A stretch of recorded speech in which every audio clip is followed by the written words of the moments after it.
සුබ දවසක් ඩිලිජන්ට් හෝම් සමග රැඳෙන ඔබ සැම සාදරයෙන් පිළිගන්නවා. අපේ ශරීරයට ඖෂධීය ගුණ රැසක් ලබා දෙන නිල් කටරොළු මල් සාරය සමග මුසු වුණු කිරි වීදුරුවක රස බලන්න එකතු වෙන අපිත් එක්ක.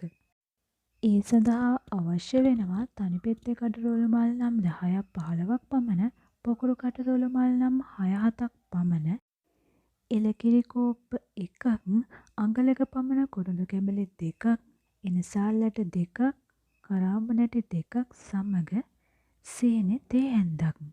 අවශ්‍ය නම් කසකසා ටිකකුත් දාගන්න පුළුවන්. දැන් අපි බලමු මේ රසවත් කිරි වීදුරුව හදාගන්නේ කොහොමද කියලා.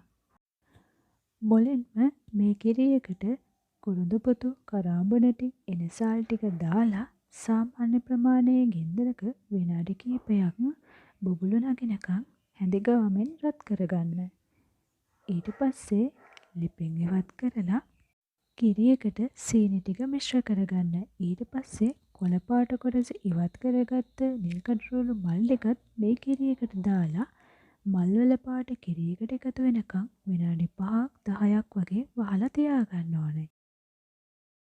මේ තියෙන්නේ විනාඩි 10කට වගේ පස්සේ. ඔයාලට පේනවා ඇති නිල් පාට මල් සුදු පාටට හැරිලා තියෙනවා. ඒ වගේම කිරි එක නිල් පාට වෙලා තියෙනවා.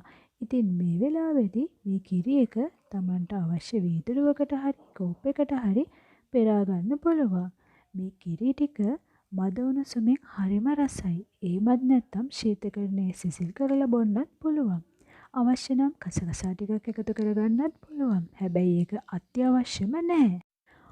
ඔයත් මේ වගේ කිරි වීදුරුවක රස බලලා මටත් විස්තර කියන්න පහලින් කමෙන්ට් කරලා. ඒ වගේම මේ වගේ තවත් රසවත් වීඩියෝ බලන්න අපිත් එක්ක රැඳිලා ඉන්න සබ්ස්ක්‍රයිබ් කරන්න. ඔයා මේ වීඩියෝ එකට කැමති නම් ලයික් කරන්න වගේම යාළුවන්ට බලන්න ෂෙයා කරන්නත් අමතක කරන්න එපා. ඉතින් මේ වගේ තවත් රසවත් වීඩියෝ එකකින් හම්බ වෙනතුරු ගිහින් එන්නම්. සුබ දවසක්.